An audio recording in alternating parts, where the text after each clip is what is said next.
Hey everyone, it's Peter from Daydream Nation. Today I put together a special panel. We are going to pick our 10 favourite Australian rock songs from the 1980s. I've got Bicyclelegs from the Contrarians and the Bicyclelegs channel. How are you, mate?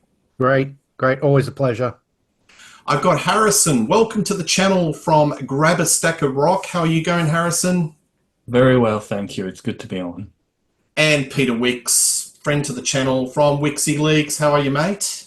Not too bad, mate. Going well. Fantastic. So what we're going to do is we'll pick maybe three songs each, go 3, 3, 4, and at the end of the show, we'll pick some honourable mentions. And during the course of the show, I'm going to throw a few questions about what is actually an Australian rock song? What is the Australian rock sound? So keep that in the back of your head while we're going through the list. So, Daniel, why don't you hit us with your first three songs? And incidentally, just to let everyone know, this is not necessarily ranked. We're just throwing together 10 great Australian rock songs. Yeah, absolutely. I think ranking this would have been impossible. So, and I picked, like, I've got a longer list of about 20 songs, and even then, trying to narrow that down was just really, really hard. But I'm going to start off with, it's my favourite song by this particular band. Great Australian band, had some success overseas in the 80s. That is the Divinals, and the song is Science Fiction. Absolutely love that song. My favourite sort of single from theirs. You know, I remember seeing it on Countdown back in, what was it, 1982, 83. Really great new wave song, but with a bit of a hard rock edge to it as well. And then you've got the wonderful late, great Chrissy Amplet on vocals. Just a unique female vocalist, I think. Probably just about my favourite Australian female vocalist. Just a wonderful, wonderful song. The next one I'm going to go for is, it's the classic. I think it's the first song that anybody ever heard by this band, and that is Alone with You, Sunny Boys. Great sort of, just power pop song, what else can you say about it? That whole album, just incredible. One of the great Aussie rock debuts of all time. But Alone with You, again, that was sort of this band being on Countdown, they weren't a sort of commercial band. They weren't they were different from what else was going on in the 80s, because they were kind of a throwback to that sort of 60s and 70s, power pop and all that sort of thing. Absolutely love it. And then I am going to go for something completely different. A band that got played on Countdown before they even had a record deal. And that was the very first. And that is Listening by Pseudo Echo. This is the first Australian band to really dip their toes into that new romantic synth pop kind of sound. But Listening, debut single by this band, and probably still the best thing they ever put out.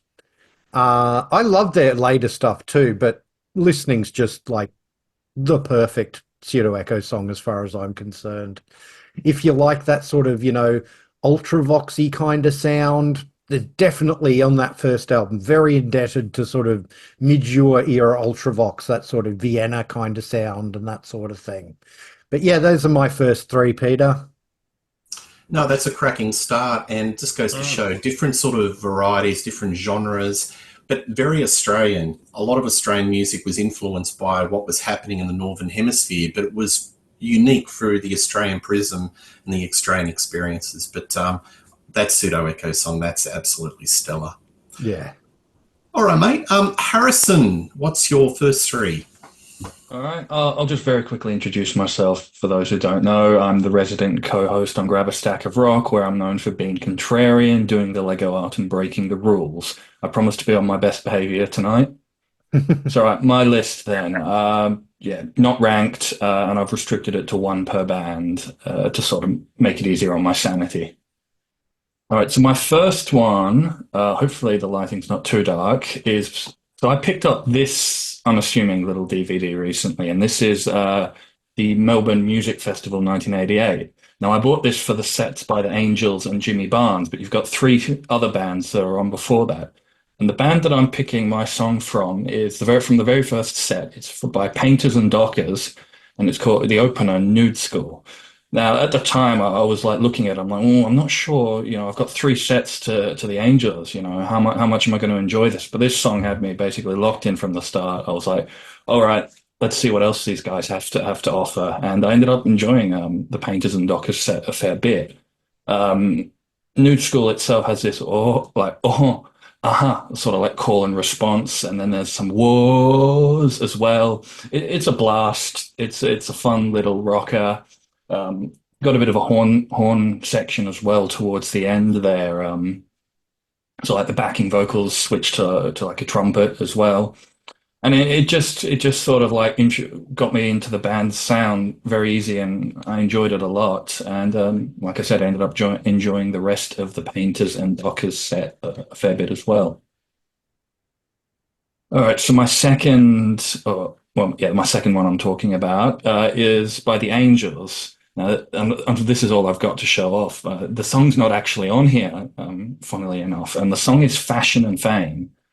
Now, I love a lot of the Angels songs. I love the unrelenting balls to the wall rocking of, say, Mr. Damage or Shadowboxer. But Fashion and Fame takes it a bit slower. It's a lot more atmospheric, and it changes up a lot. Like the intro of the song is completely different to the outro, and even as it goes, it's always different and sounding fresh and changing up on itself. And yeah, even though it's not as fast or as hard as Mr. Damage, it is still one of my favorites that I love to hear. And my last one for this round is from Ian Moss's solo album Matchbook. And I've gone with Telephone Booth. It's not as energetic as, say, Tucker's Daughter, but it's a lot smoother, more relaxed of a song. And it's a song that I like to listen to just, lightly bop my head to, as opposed to, say, full-on headbanging sort of thing. And, Ian Moss, part of Cold Chisel, he always had the vocals as compared to Barnes's rougher, more hoarse take on it. So in Cold Chisel, it's a wonderful contrast, but in his solo career, he's sort of written his songs around that. And that's not the last time we'll get to Ian Moss on this list. But for now, I'm going to toss it over to Pete. Yeah, well, thank you. That's a cracking start. Just a couple of quick things. Painters and Dockers, I actually saw last year support the Sunny Boys on their farewell tour, and they were absolutely a lot of fun. They write some really raucous, cracking songs, and to the folks that probably haven't heard of them, they're very satirical, tongue-in-cheek, and that real Aussie larrikin humour that you like. Ian Moss, that's a great song. I love that fine guitar work. Very underrated guitarist in Chisel. And the Angels, they're one of my favourites. Not much more to say. So great start, Harrison. That's cracking three.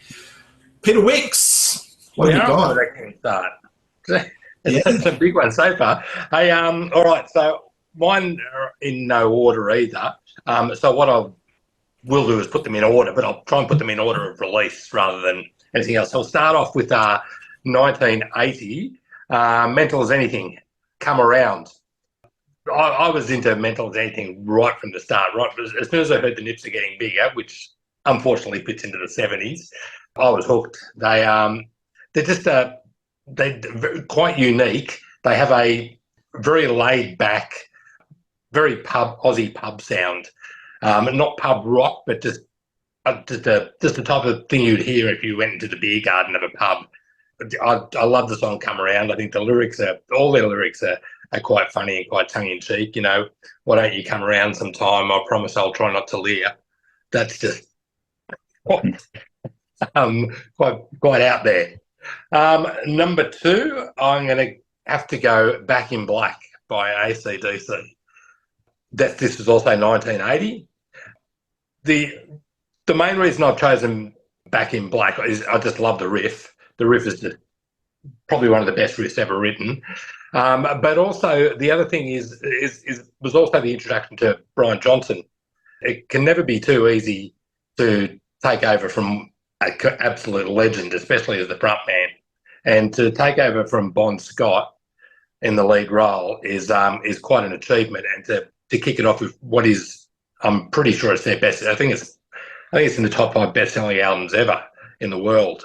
Is just a landmark. It's unbelievable. And not only that, AC/DC changed their sound for that album. It was like they lost the bluesy feel that they had with Bon Scott and just became the hard rock, riff-driven stuff. And anyway, blew everyone away, blew the world away. And so that's my number 2. And my number 3 jumps to 1983, and that's the Divinyls from Desperate again, Casual Encounter. I just thanks, Pete. Realistically, for my 10 songs, I could have just chosen that album and just said, here they are. I'm not sure if there's 10 songs on it, but there's about that. Every song on that album is an absolute cracker. Not a weak one amongst them. Anybody who doesn't think Chrissy Amphlett still has influence, take a look at Amyl and the Sniffers. That's just straight Chrissy Amphlett in the not in the singing style, but certainly in the persona style. Yeah, fantastic song off a fantastic album, and it's probably my favourite song off the album, although I did scratch my head for a long time figuring out which one to pick. So there you go. That's my 3. What a cracker. Thank you, Pete. Well, my 3, there's a bit of a crossover, and I'm not going to park one of mine to the side because you've chosen it. I'm just going to continue on. Back in Black, AC/DC. I think that's one of the finest, most iconic rock riffs in rock history. I think it's wonderful. It's the peak of the Brian era. It was written as a ode to Bon Scott. It's got a kind of a dry, clinical sound, and I think that's the Mutt Lange sound. It's super polished, but it's still got that sort of grunt. It's still got a lot of edge to it. I think this is a song that's actually grown legs over time because, Pete, in Australia at least, the 2 songs that were getting a lot of radio airplay or selling singles was You Shook Me All Night Long and Rock and Roll Ain't Noise Pollution. I think this is the track that's actually grown to be the iconic song of Back in Black. Absolutely. Phil Rudd's drumming is just wonderful. I mean, a lot of people think he's a simple drummer, but boy, not many drummers can drum like Phil Rudd. He's just a great timekeeper. And I love the bit where it moves into that guitar solo and it sort of swings and builds up to that crescendo. The hairs on the back of my head just stand on end. I think it's one of AC/DC's finest songs, and Back in Black is totally iconic, and that's my first pick. The next one, in no particular order, is a band called Icehouse, which is fronted by Ivor Davies. There you go. Previously known as Flowers. Now, although my favourite Flowers or Icehouse album is called Flowers, one of my favourite songs, and the song that I am going to talk about, is Great Southern Land off 1982 Primitive Man. I don't think that there's any Australian song that has described the vastness of Australia. You can sense the heat of the dirt in the outback. It's got these beautiful synth lines.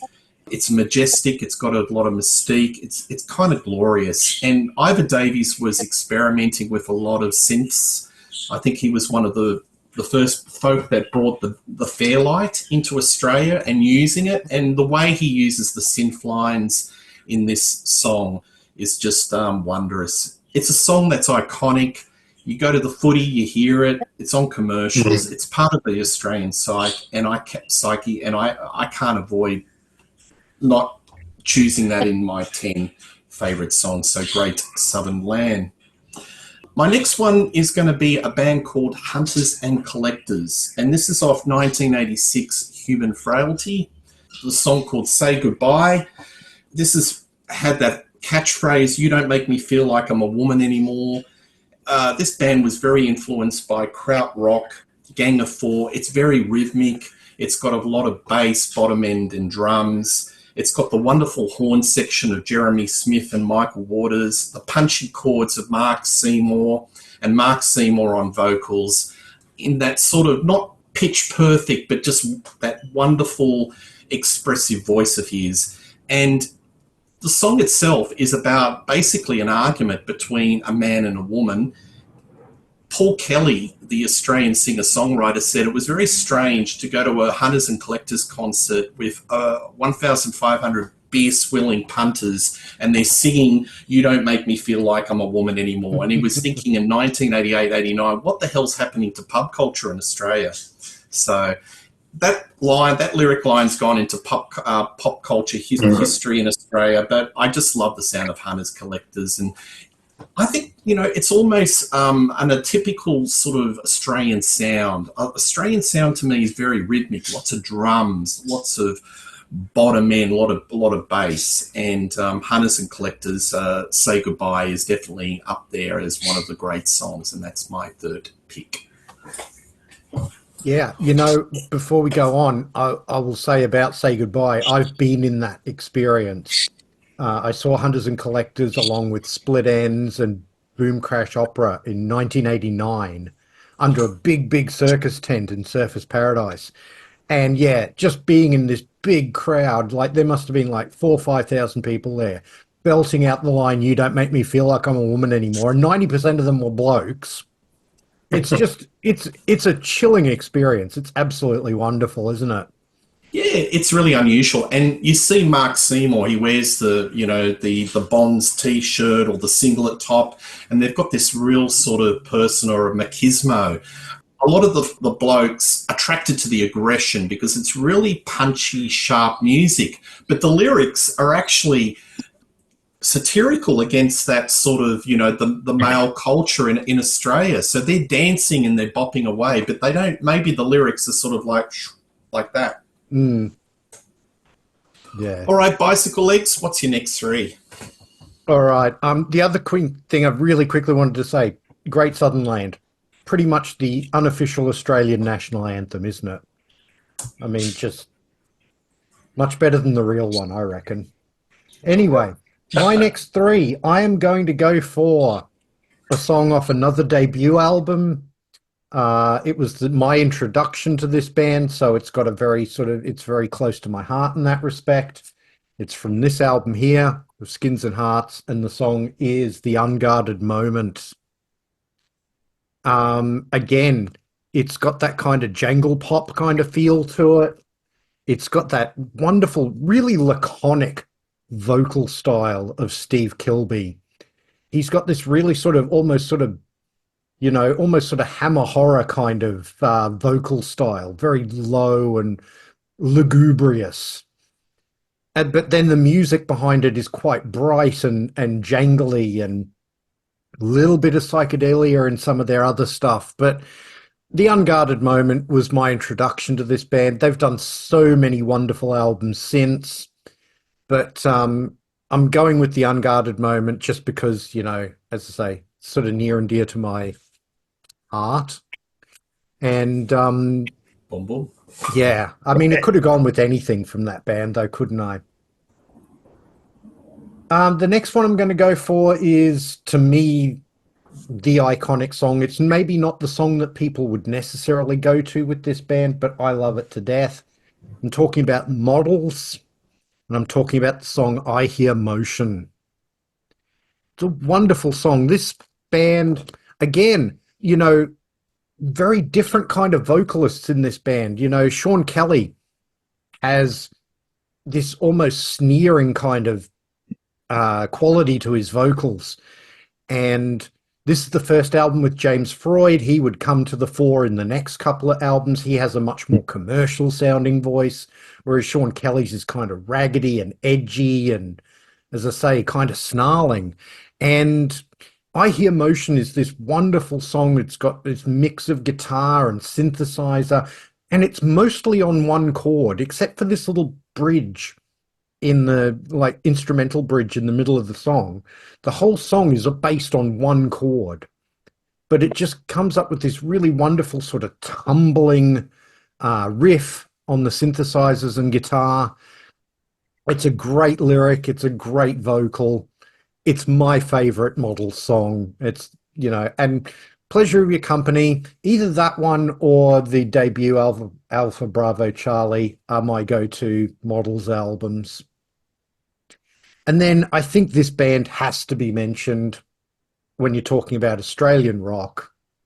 Peter and I have done a few shows about this band over on my channel. I'm, of course, talking about Midnight Oil. And the song I'm going to go for was my introduction to this band, and that is the song US Forces. And it's a perfect introduction, I think, to Midnight Oil, because it's got that sweaty pub rock kind of feel to it, but it's also kind of got that post-punk kind of feel to it that some of that early Midnight Oil had. It's got the political lyrics that you expect from Midnight Oil. It's got a wonderful vocal from Peter Garrett, you know, especially when he kicks it off, you know, with the US forces get the nod. Just, you know, what a great introduction to this band. If I was playing Midnight Oil to somebody for the very first time, that's the very first song I would play for them. Maybe not what other people would think of as their favorite Midnight Oil song, but to me, I think, as I say, it's just the perfect way to introduce anybody to Midnight Oil. So those are my next three, Peter. 10-1. I think that was in the charts for like 3 years consistently. That's a probably good... till the next album came out. Yeah, absolutely. All right, Harrison, what have you got next three? All right, so I'm going to go with a Cold Chisel pick now. Now, this was one of the hardest picks on my list to do. It almost was Bow River. I love that song, and I love the contrast between Moss and Barnes. But instead, I've gone for the Moss-dominated Never Before, more of a deeper cut from their East album. I'm saying this word a lot in my entries, atmospheric, and I think that's just a type of song that I tend to get drawn to, as well as the sort of relentlessness, because it's at some parts it's you know, a bit slower, at other times it's a bit more exciting, but it's all sort of reined in around Ian Moss's vocals. That's sort of like the center point of it. So it's not as heavy or as fast as some of the other Cold Chisel songs, but I think particularly towards the end of the guitar solos, it ramps up to return back to the singing. I think it's a highlight on an album that was made up entirely of highlights. Now, I was showing off the live album because that's all I've got. I don't have East here, unfortunately. All right, now we're Barnes, and similarly another atmospheric song. I'm taking a song from Freight Train Heart, which is possibly one of the greatest albums to ever come out of Australia. I could have picked any song on this album. And when he plays this, when he was touring this album, he played 9 out of the 10 songs most nights. So the song I've picked with is Last Frontier. Once again, not the hardest, not the fastest, not the loudest, but it has, you know, along with that atmosphere, it has a bit of maturity to it. When he plays it live, he starts it with this keyboard piano solo. On the song, just starts straight with the piano on the album, but it brings, I guess I'd say it brings a sort of brief respite from some of the harder and faster stuff on the album. All right, and my last pick for this round, this is actually going to get decided here and now, because I'm going to ask a question of the panel, and that's going to determine which one makes my list. And that question is, do you consider the Bee Gees to be an Australian band? Yes, I do. I personally do, because they got their start here. Formed in Redcliffe, I believe, if I have it right. Their formative years were definitely in Australia, so I think that's a pass. Yeah, I'd definitely say Australian, yeah. Yeah, that's a pass. All right, Bee Gees it is then. Now, I don't have the actual album it's from, but I do have this K-Tel compilation called Straight Ahead. Nice. And the song... Have you seen that one before, Bicyclelegs? Yeah, I have. Oh, you own it, do you? No, I don't, but I've seen it before. Yeah, a lot Very of... 80s look. Yeah, this is from, I think, 83 83 or 82. It compiles 81 songs, so it's probably from 82. Now, for the song itself, the song I've picked is He's a Liar. It's a very atypical Bee Gees song. So this is from their post-disco era. So they were trying to sort of shake that tag, and they mixed it up a bit stylistically. So you've got some of these gruffer, more lower range vocals to go along with. They don't get as high or as screechy as they did in sort of like their heyday, but I really like this style of Bee Gees song. It might have been the first Bee Gees song I heard because I remember listening to this album when I was a kid. Like we'd always play it, and the song I'd always want to hear was "He's a Liar." It's got and the reason why it's got this like warm synth line motif that recurs a few times. That it wouldn't have sounded out of place in 1984 to the Terminator. It's an awesome synth line, and yeah, probably it's the reason I kept returning to the song. Well, thank you for that. I didn't expect the Bee Gees, but yeah, 3 great picks there. And if I ever see that album, I will definitely pick it up because I love the old K-Tel compilations. Not the last time I'll be seeing K-Tel on my list. Or Killer No Filler.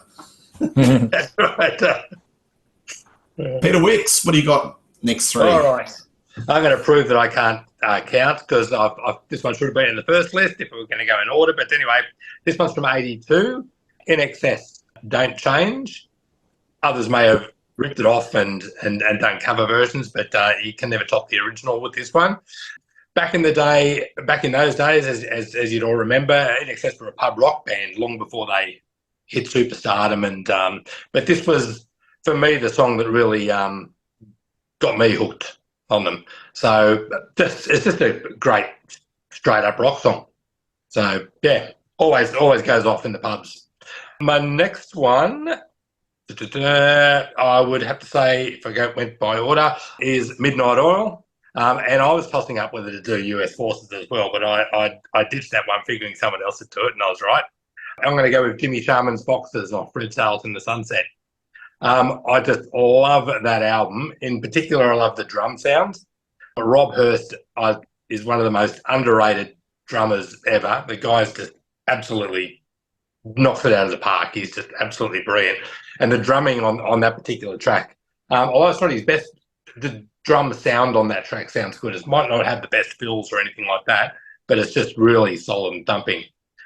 I heard a story, and I'm not sure if it's true, so don't take it to the bank or anything, that the drums for Red Sails in the Sunset were recorded in a toilet where the recording studio was. I don't know if anyone else has heard that, because they couldn't get the correct sound in that really hard hit sound high. They ended up recording it in a toilet in the building where the recording studio was. So there you go. The song itself is about, I believe, about Jimmy Sharman was a guy who used to charge people to fight Indigenous boxers, and there's whether he was taking advantage of them or whatnot, but that's what the song's meant to be about. And my next one, I'm going to go with Hoodoo Gurus, Bittersweet. Courtney Love said when he played it at the big day out that it was the greatest pop song ever written, and I don't think she's too far off the mark. She doesn't say much that's on the mark, but I think she was with this one.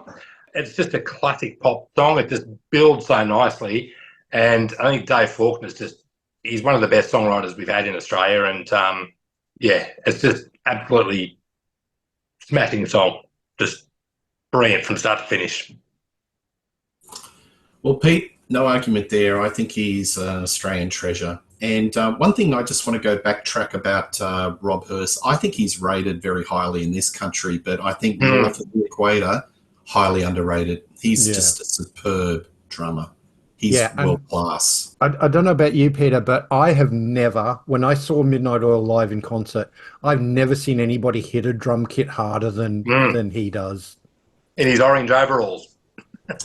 Look, I reckon the hardest hitting drummer I've seen comparative to Rob Hurst was probably Charlie Watts with Rolling Stones with that simple drum kit, and Rob is right up there. And I mean just the power of it.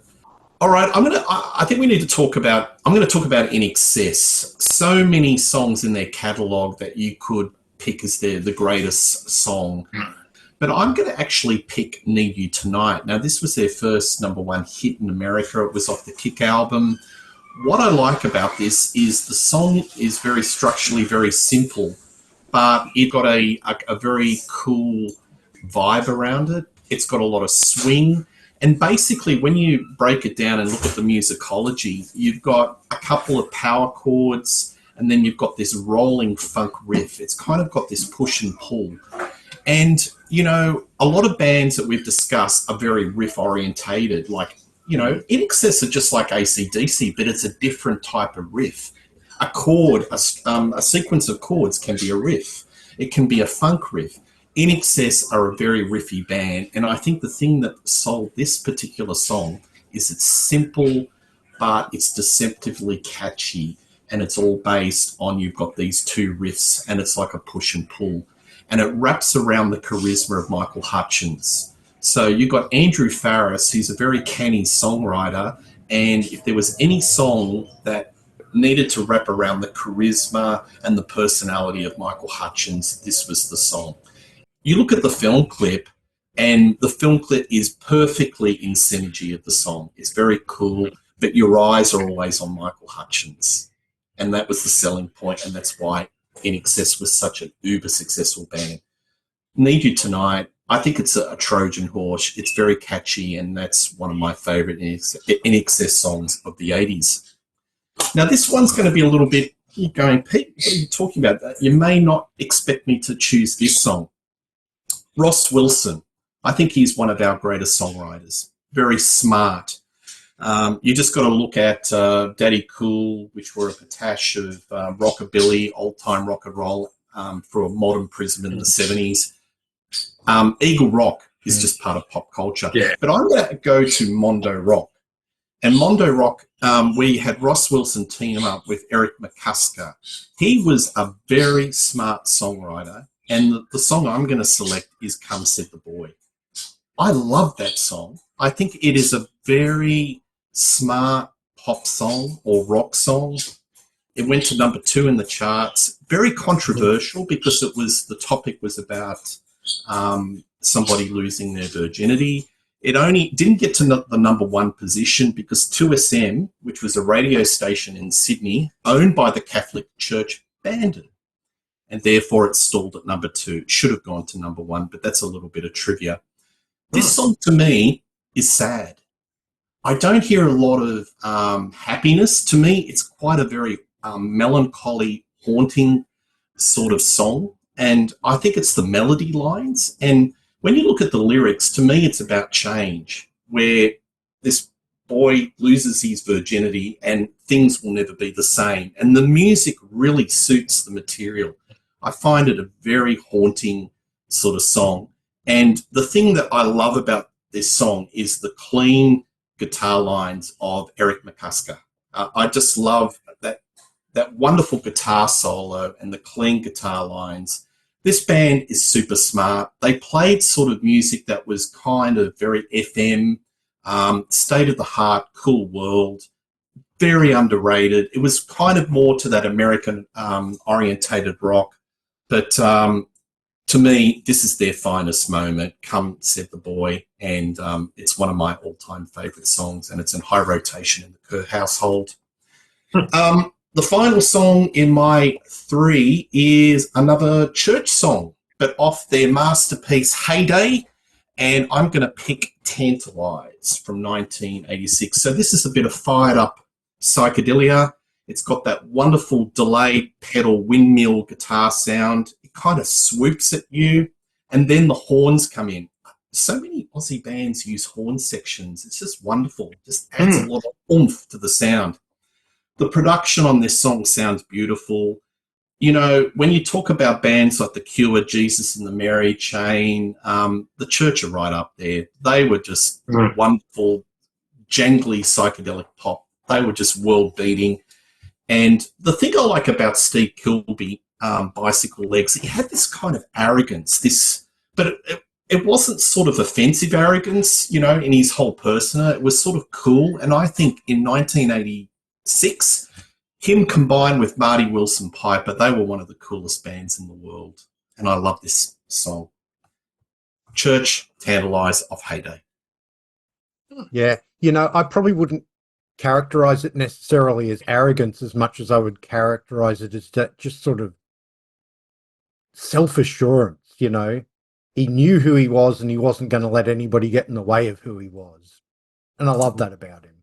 And they did things their own way, Bicyclelegs. Like they refused to play pubs because I remember reading an interview where they were playing songs and all they could hear was the TAB in the pokey machine area and people yapping away. And they said, that's it. We're not going to play pubs anymore because people are not focused on our music. And from then on, when they toured Australia, they just played the larger theatres. So they took it on their own terms. They didn't do the traditional pub rock route because they had enough of it.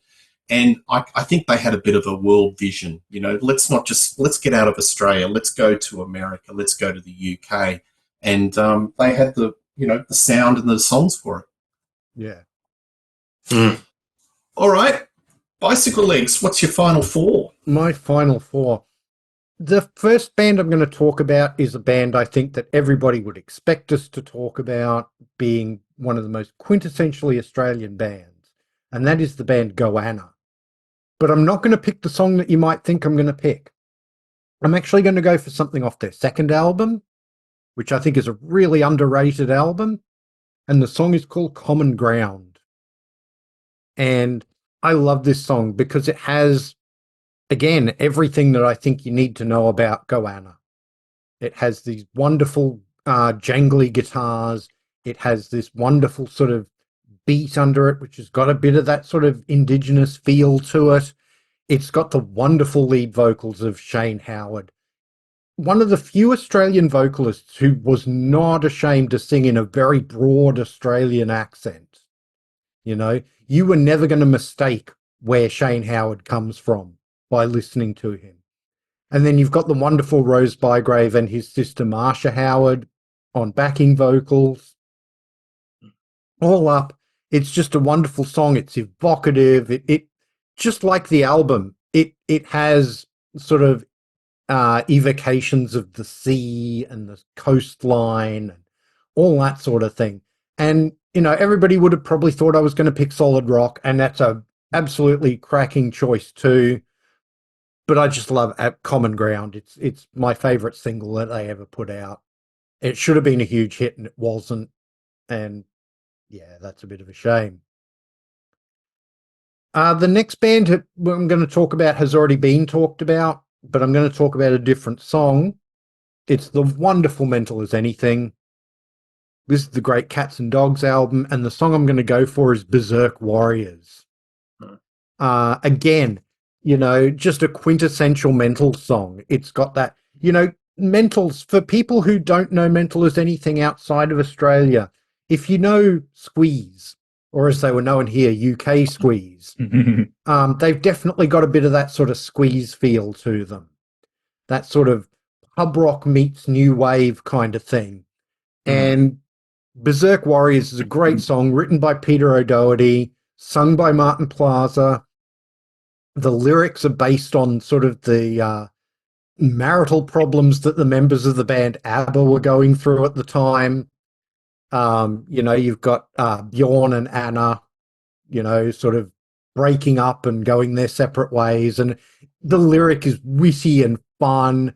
Musically, it's wonderful. You've got that wonderful guitar playing, you know, Reg Mombassa, one of the great guitar players, you know, just tremolo guitar. He's working that whammy bar, something cruel in this song, like he does in a lot of his songs. Just a wonderful band and should be better known. You know, most people will know them for the song Live It Up, and Live It Up's a fine song, but I think they did a lot of better songs than that. So absolutely. I'm going with Berserk Warriors. And then I had to include this band, and I had to include some hard rock here, some band with mullets and tattoos. I'm talking about Rose Tattoo, and I'm talking about the song We Can't Be Beaten. Just what a great song. You know, Angry Anderson, talk about attitude in a vocal. I mean, And, you know, you've got wonderful slide guitar playing on this song. You've got this wonderful uplifting lyric about, you know, we're going to be better than the rest. You're going to hear the mighty roar. You know, it's become a bit of a sports anthem because of the lyric and that sort of thing. And again, if I was introducing somebody to Rose Tattoo who'd never heard them before, the first song I would play them is We Can't Be Beaten, because I think it's their absolute signature song. Yeah, just a wonderful, wonderful song. And then the last one I'm going to go for is going to go in a completely different direction. We're talking about a band that had a very sort of cabaret style on stage, but were also very risque and you know, controversial in their shows and that sort of thing. And we recently, unfortunately, lost their wonderful, wonderful lead singer. The band is Jimmy and the Boys. Right. The lead singer, Ignatius Jones, and the song I'm going to go for is They Won't Let My Girlfriend Talk to Me. I love this song. It's got this beautiful sort of 6/8 feel to it. The song is actually written by Tim Finn from Split Enz, and he had it on like a demo tape. And Jimmy and the Boys heard it, or their record label heard it, gave the song to them, and they did this wonderful version, took it into the top 10 here in Australia. It's a great lyric about wanting to visit your girlfriend who's is she in the hospital or is she in the psych hospital? I mean, it's never really quite, you know, if you look at the film clip, it's pretty heavily implied she's in a psych hospital. But, and it's just a wonderful lyric. Of course, the keyboard player in Jimmy and the Boys, Joylene Hairmouth, was this sort of really sort of kitschy style drag queen. Just a wonderful band. I never had the opportunity to see them live because they broke up in 1982 and I was way too young to be going, and especially to Jimmy and the Boys concerts, because they didn't usually let youngsters into those ones because they were pretty controversial shows. But I love that song to death, and it's a song I feel like outside of Australia, just nobody knows it, and they really should, because it's a wonderful, wonderful song. And Jimmy and the Boys, just a great band. Love them to death. So that's my final four, Peter. Yeah, great picks. Yeah, Jimmy and the Boys, they broke up before I started to go to gigs, but they were kind of legendary status, and yeah, their shows were pretty wild. Maybe we should set up an OnlyFans edition of this show and talk about it in more detail. All right, Harrison, what's your final four, mate? All right, so I'm going. This is another K-Hill compilation. This is called 1982 Out of the Blue. Oh, I don't know how well you can see, but all these like records have like different labels on them. Where's EMI? EMI is here. That's easy to see. So, yeah. The song I've picked off this is Australian Crawl's Shut Down. Now, this is sort of where I'm going to sort of explore how the fact that I heard a Shut Down on here, as opposed to, say, on the radio or on an Australian Crawl album, sort of influences how I love it. Now, because Shut Down is the side one closer on this, and I think it works incredibly well as a closing track. I don't know where it appeared on its original album, but you've got Huey and Lewis and the News's Do You Believe in Love just fading out, and then they're basically just kicking into gear as the song starts up. And I think it's that sort of like fade out started by hitting you over the head with it that sort of helps the song, and part of the reason I love it. I mean, it's a great song normally, but I think as a closer, either a side closer or an album closer, I think that's where it is best suited to. And like I said, I don't know where it appears on its original album, but if I heard it on the radio or on a different album, it would have a different feel for me. All right, so now I am going to Mondo Rock, but I'm going to the Chemistry album. Technically, this is the most obscure song on my list, so I could have picked any of the songs off Chemistry. Chemistry is just loaded with great songs and hits too. There was like 4 or 5 singles from this album. Chemistry is a great song. You know, Summer of '81, Cool World. You mentioned The Popular View, State of the Heart. So many.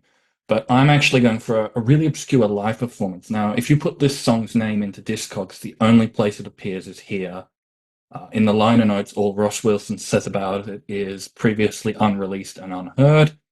It's on the bonus disc because this is the 2014 Aztec Records Deluxe Edition. And the song is called Modified TV Version. Now, it's this keyboard-led up-tempo song with a bit of a gallop to it. But for me, it's the lyrics that sort of like take it above.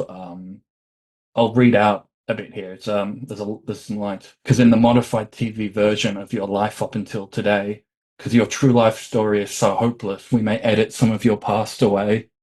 And there's another line where it's the narrator and like basically he's saying the lyrics aren't officially transcribed, so I don't have it written. I have to start it in my head. So it's a line where it goes just like, if they take out something that I like, don't worry, they'll replace it with the best. The girls will take care of the rest.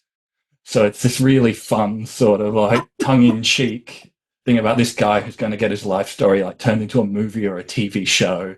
But obviously the end result is going to be, you know, Hollywoodified sort of thing. I did sort of grapple with like what, you know, this is, but then again, it wasn't ranked, so that's why I chose such an obscure song. I was like, should I really include such an obscure song in like a greatest songs list? But because it's not ranked, I was like, what the hell? It's cool. I love this song. So for number 2, this is another K-Tail compilation, but this one is a cassette. You've seen that one? This one's called Heavy. Yeah. And the song I've gone for is by a band called Heaven, and it's called In the Beginning. Now, if you're familiar with Sabaton, lyrically this song, it's a hard rock song, but it's like Metal Machine or Metal Crew from Sabaton in that it's this song that pays homage and tribute to a lot of hard rock and heavy metal in the way of like very direct allusions. So, for example, there's a line where the opening line is, in the beginning, there was Hendrix playing Purple Haze and Voodoo Child. And over the song, as he says that, there's a sort of the riff of Purple Haze. When he talks about Black Sabbath, there's the riff of Paranoid, you know, so on and so forth. So it is a bit cheesy in that regard, but underneath all of that, the song is still a really solid hard rock song. It's got a driving, it drives forward. The chorus hits hard. Like the chorus doesn't feature any of that. It's basically all original material, and it's a great rock song. And the lyrics, I think, take it sort of to that other level, because I know it's cheesy, but I love hearing these little bits and pieces of riffs here and there as he sings about it. And particularly when he stopped in the bridge of the song, when he goes from in the beginning to now you have, and he's like, now you have, you know, like Saxon and Iron Maiden too. So as an Iron Maiden fan, big points from me on that one. Now for my number 1 pick, this is incredibly rare as well. This is one of the crown jewels of my collection. Now, Bicyclelegs mentioned Jimmy and the Boys. This is their live album from 1982, released either just before they broke up or just after. So this is incredibly rare. And I love this. Now, I'm showing the live album because it's all I've got, but the song that I picked was on Teddy Boy's Picnic. And the song I picked is Mirror Mirror, which was a single. It didn't achieve the same level of success as They Won't Let My Girlfriend Talk to Me, but I prefer Mirror Mirror. It's this up-tempo keyboard number. It's very short, simple it's new wavy. When I say music's simple, I don't mean to say that it's bad. I just mean to say that it achieves an effective, you know, enjoyable listening experience in a, say, this is an analogy, but in a Mark Knopfler number of notes as opposed to an Yngwie Malmsteen number of notes sort of thing. I don't think simplicity in music is a bad thing. And this song, you know, it's fast, it's got keyboards, and it, you know, simple, short, effective hook. You know, mirror, mirror on the wall, and then, you know, there's another line that changes after that. And it's like in and out in just over 2 minutes. But I love it. I actually first heard it on another K-Tail compilation, but I liked it that much that I wanted to seek out that live album.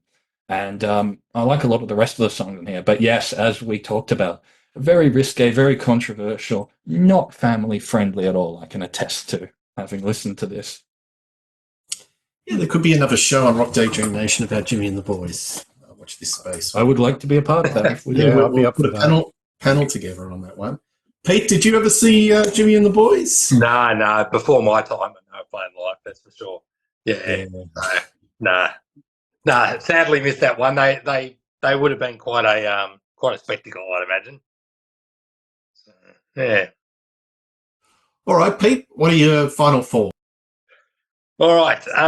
Final four. I was going to go Hunters and Collectors Say Goodbye, but you've been there and done that already. So I'll say 42 Wheels by Hunters and Collectors. It wasn't a single. I don't think it was a single. I can't remember, but it's a very different type of song from Hunters and Collectors. It's very much a piss take song, and it chugs along at a healthy pace. The song itself is about a real life story of some bloke at an outback bar who got knocked back for a drink, and he happened to drive a road train. So he went out and jumped in his road train that was parked out the front and decided to drive it straight through the bar. I can't remember how many people he killed in the process. Lines like "how to leave a big impression on a paralytic bar" is pretty. But that's the type of band they were. They took the mickey out of things like that. And anyway, I just love that song. It was one of the first songs of theirs I really, really quite liked because it was really so different for their style. Next up, I'm going to go, and I'm surprised he hasn't been mentioned yet, Nick Cave. Nick Cave and the Bad Seeds. Now, this one also was not a single. It's off Tend to Pray, and the song is called Up Jump the Devil.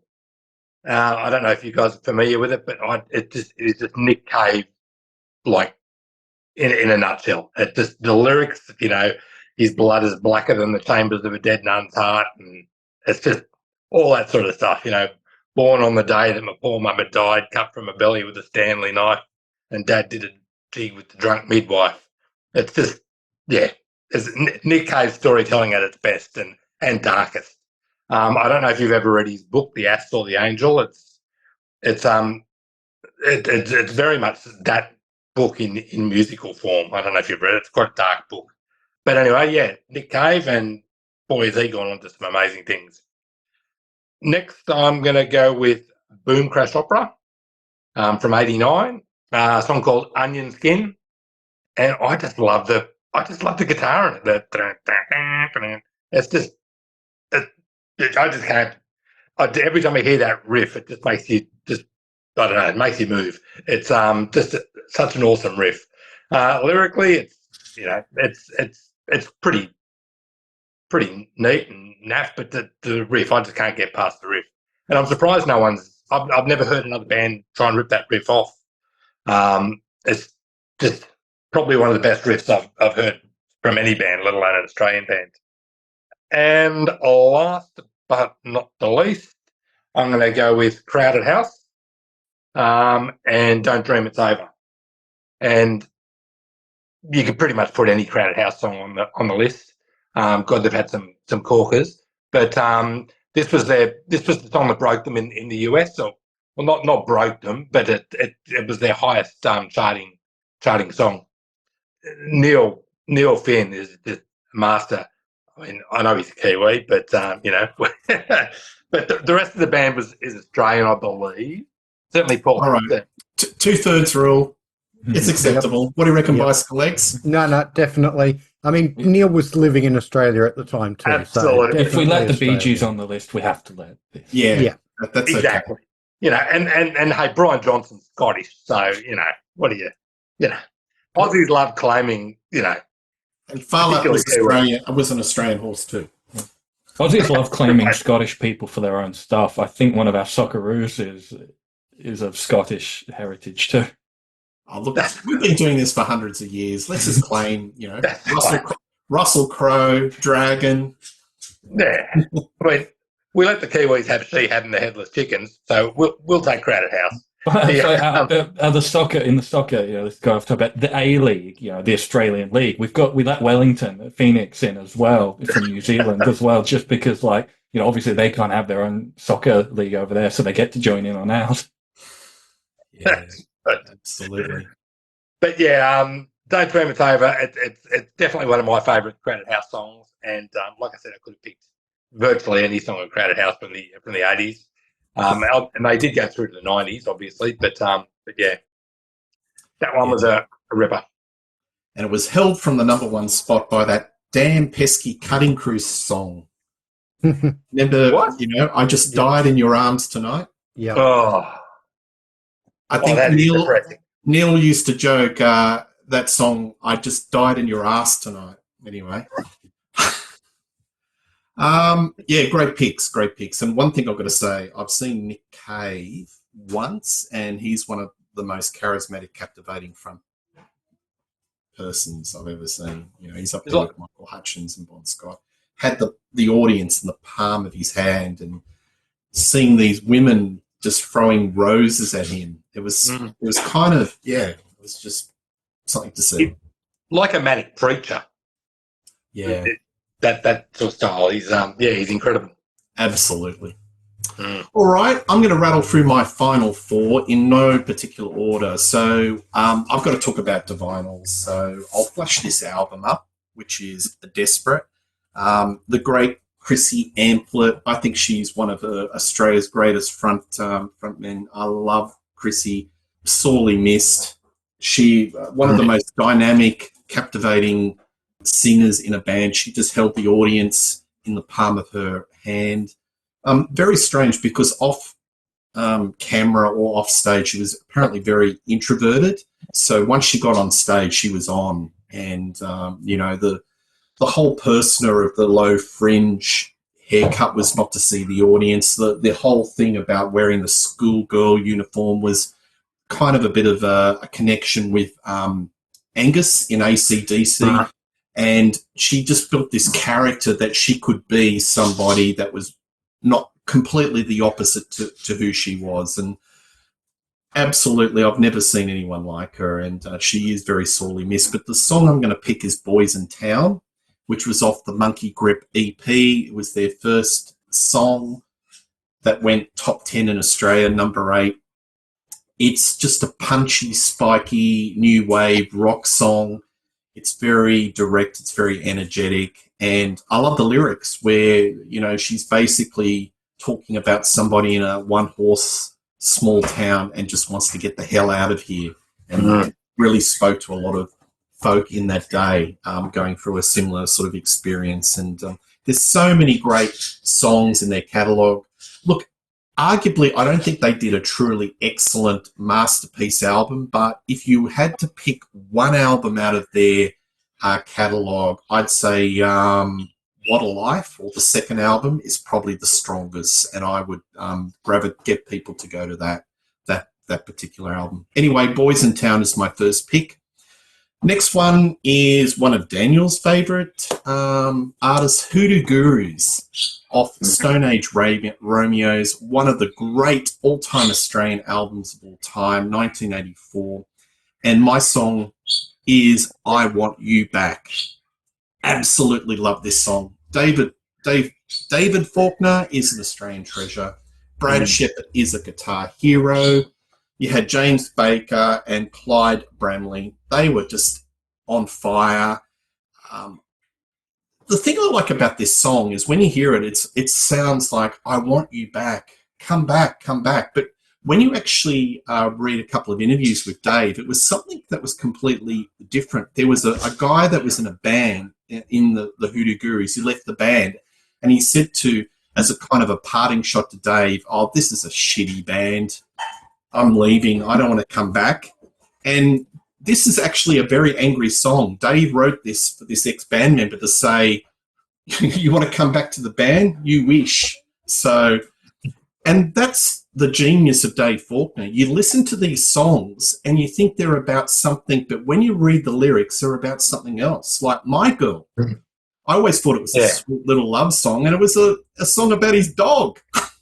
Yeah. So, I just love everything about this song, I Want You Back. And it sort of has the best of, you can hear a little bit of Carl Perkins in the guitar. It's got that Moroccan type of Mexican soundtrack feel to it with a little bit of flesh tones. It's the perfect power pop, a lot of energy. and it should have been a hit, but it wasn't. It's just one of their staple live songs that's grown in stature over time. All right, the next song that I'm going to pick is Power and the Passion by Midnight Oil off 10 to 1. I'm obsessed by this song. I love it. I think it was selected as one of the 10 all-time greatest Australian rock songs in a couple of polls. I love the lyric, it's better to die on your feet than live on your knees. It's just, I think this sums up Midnight Oil. It's got that raw energy. It's got wonderful lyrics. It talks about materialism and the society's illusions about materialism. Anything that has a Rob Hurst drum solo in the middle, which I could put that on repeat and just the shivers on the back of my spine would still be there. And anything that brings in the horns is just so much drama. Isn't it funny, like a lot of the songs that we've been covering in today's greatest Australian 80s songs have so much great percussion, bottom end, and a lot of horns. And I'm just wondering, and we'll maybe pitch that question later, that may be part of the Australian sound. There seems to be a common thread. Anyway, I love this. I think this is my favourite Midnight Oil song, hands down, Power and the Passion of 10 to 1. And that just gets played and played and played and played on the radio to this day, and will continue to do so. My final song is off the great Cold Chisel, Flame Trees, off the 1984 album 20th Century. This band is just absolutely bloody brilliant. The song was written by Steve Prestowich and Don Walker. Don Walker, to me, is up there with Dylan. He's an Australian legend. The thing I like about this song is Jimmy sings beautifully. I think the tonality of his vocals in that era up to about 84, 85, he never bettered. Had that sweet pitch, but a little bit of edge. And the bit where this vocal goes into this rousing chorus, and it has Megan Williams, who was an actress and a girlfriend to Ian Moss, and Vanetta Fields singing backup vocals. It sounds almost gospel-like. It sounds evangelical. It's just a wonderful crescendo in this song. And the song is about basically a person being nostalgic for his country town, which happens to be Grafton. And flame trees, to our overseas listeners, refers to the jacaranda tree. So it's like it has a red flower. And it's very much a lot of jacaranda trees in the town of Grafton, which is situated in northern New South Wales. But he's getting nostalgic, returning home, and he's getting a little bit pissed off how things have changed and not always what it was, and have changed for the worse. But I just think this is just emotionally, soulfully their best song. And there are so many great songs in the canon of Cold Chisel. It's a really tough one to pick, but this is the one that really stirs my heart, and I get a buzz out of it. And I am seeing Cold Chisel for the very first time. They're doing the 50th anniversary, doing the big halls and a lot of open-air concerts, wineries, celebration. But Jimmy's gone in for some hip surgery and had to can a recent tour of some solo shows. So I hope he gets well, Jimmy, and he's back for Cold Chisel, because I never got to see him. Did any of you folks see Cold Chisel or have seen Cold Chisel? Yeah, I saw The Last Stand. You saw The Last Stand? Okay. Yeah, at the Horden, yeah. I also saw Jimmy play, was it last year or the year before? Just a short solo gig at the Now and Forever gig in Shepparton that Briggs put on. Okay, wonderful. Yeah. Well, thank you. The Australian Wrecking Crew, we did a fantastic job. So thank you very much. I'm going to put the links to all the wonderful channels that you appear on. Bicyclelegs, you bring home the bacon yet again. Wonderful having you on, my friend. Thank you. And a lot of shows that I do with Bicyclelegs, and I will put the link. Check him out on his wonderful YouTube channel. Harrison on Grab a Stack. Wonderful to have you on the show. We'll have you back. And thank you. And Peter Wicks on Wixxyleaks, as always. He's ready to do a review of some blended scotch or whatever. Anyway, but check out his webpage, and I'll put the links below. Tell us what your favourite Australian rock songs were of the 80s. Tell us what you think of our selections. All feedback is welcome. We don't care if it's negative. We don't care. It's just our opinions. Please like and subscribe to Rock Daydream Nation. And one thing's for sure, you'll see this crew doing a show in the future. Check you later. Bye.